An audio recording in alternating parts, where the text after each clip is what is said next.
I'd like to take a simplified look at a complicated topic, which is dogs in Mexico.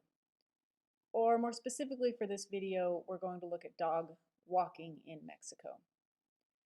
We had 6 weeks at house sit number 3 in San Andrés, Huayapam in Oaxaca, Mexico, with 2 dogs, Beanie and Pelu, who went on 2 walks a day through the village or outside the village. And that 6 weeks, I can honestly say that each walk was different as we encountered different dogs and had different obstacles to navigate. So, dogs in Mexico, it's complicated, especially for a foreigner. I had to take a step back and try to look at this from a wider perspective. And what I'm seeing initially is the difference between dogs in Mexico and dogs in the US is in the US it's a little more black and white. A dog is either a pet or a stray. And you could argue that it's more nuanced than that. You could argue that, well, under pets, it's either a bred or it's a rescue, and there's different ways that you can break it down. But for the most part, I would say a simplified blanket statement could be that in the US, a dog is either a pet or it's a stray. But in Mexico, I'm seeing at least 4 categories. So that's what I'm going to go with for the purposes of this video.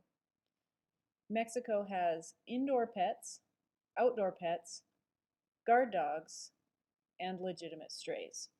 So looking at those 4 categories, indoor pets, outdoor pets, and guard dogs have a home and have someone that cares for them to varying extents.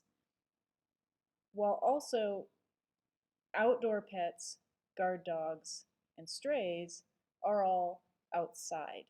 So there's overlap between dogs that are pets and dogs that live outside or have access to outdoors, can get out of the house and out of the fence and into the neighborhood. So you can see how, even though that's a simplification, I believe, and it's probably even more complex than that, it's difficult to navigate. It's difficult to explain without actually seeing it. So the majority of this video is going to be photos and videos showing you what it's like to walk a dog here in Mexico. So in this instance, videos are going to paint a much better picture than photos will. So let's walk through a few videos here.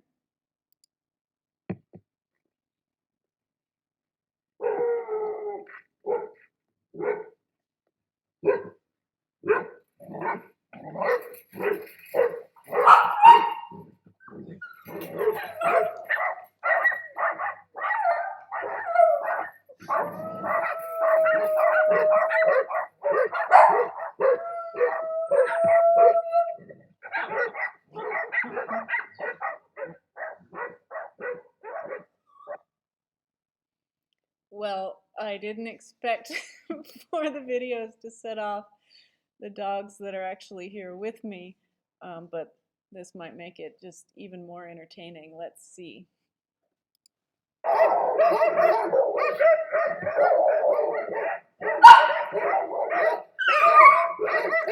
Oh, Felix. Oh, you poor dog.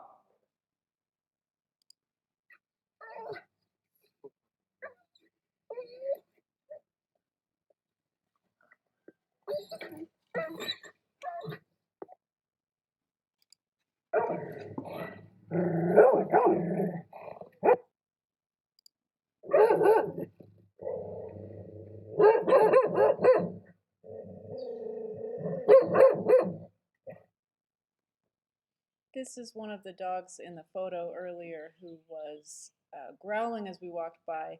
It was such a low growl that the video didn't pick it up, but you could imagine what it would be like if it had.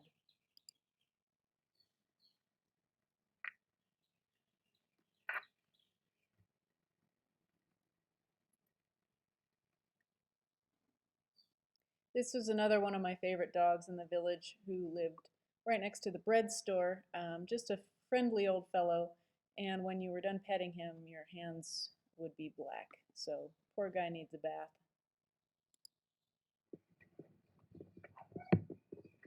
Pet me, your handles run black. You better pet him. He's a nice dirty dog. Nice dirty dog. And for our last video, we have this cute little Rottweiler puppy who is already significantly bigger than this video, as it was about a month ago, and she is growing very fast.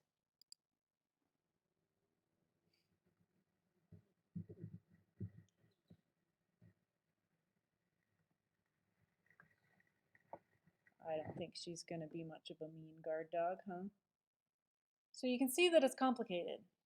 You have to be very aware of your surroundings, alert, and ready to make a judgment call around any corner about how your dogs are going to react, as well as dogs that you know nothing about. Are they going to be friendly, overly friendly, aloof, scared, aggressive, super aggressive, or any combination in between? I'd like to share a story that I saw unfolding on social media shortly after we moved to Mexico, and I think you'll see how it relates to this video. This woman posted in one of the Mexico expat immigrant groups that I'm in for people who have moved to Mexico from another country. And she shared a photo of a cute dog and said, "This is my dog. I rescued this dog a few months ago. I took him to the vet. I've been taking care of him. And the owner knocked on my door and wants their dog back."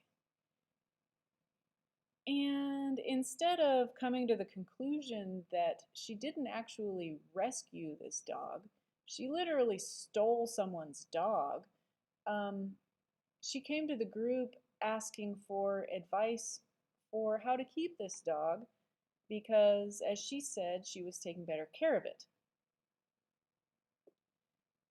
So I don't really have a response to that. It's just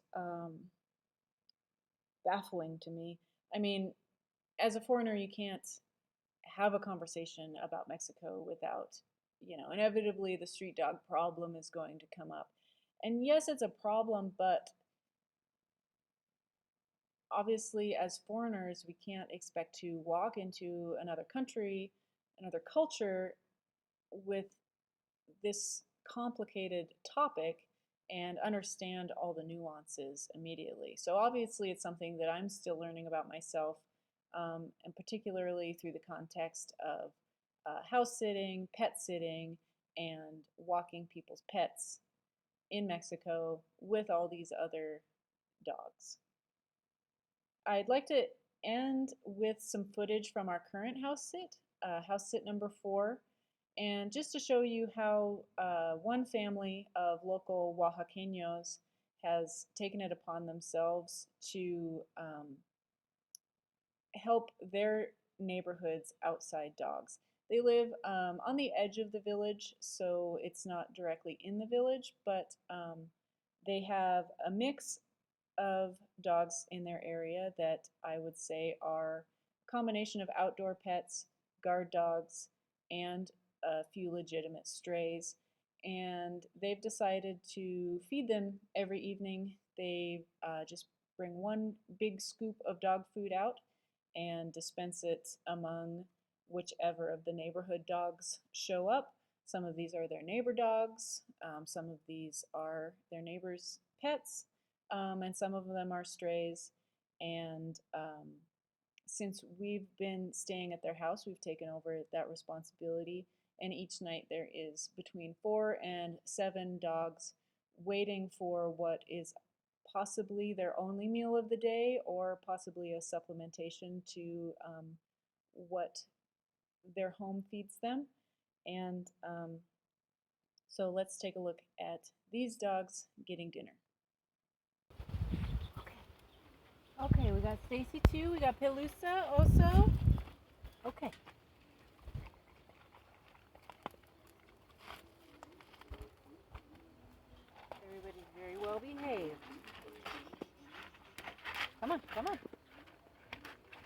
on. You gotta feed Stacy. Come on. Come on.